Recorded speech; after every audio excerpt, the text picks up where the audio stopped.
Habang buhay ang talab nito.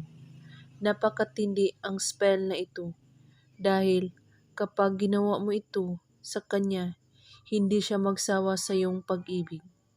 Gawin mo ito, napakadali lamang, ngunit ang epekto ay sobrang matindi.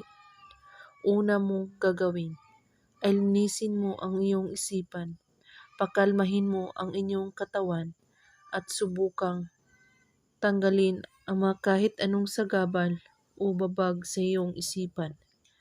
At kailangan mo itong gawin sa bilog ng buwan at sa madilim na iyong kwarto o kahit saan, basta't madilim. Umupo ka at sambitin mo ang kanyang pangalan ng 3 beses. At na para bang tinatawag mo siya.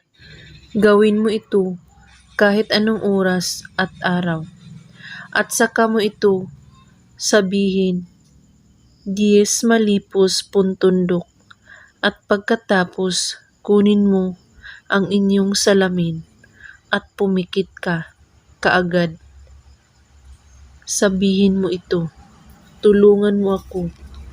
Ito lamang ang aking hiling, na siya ay aking maangkin at ibigay siya sa akin.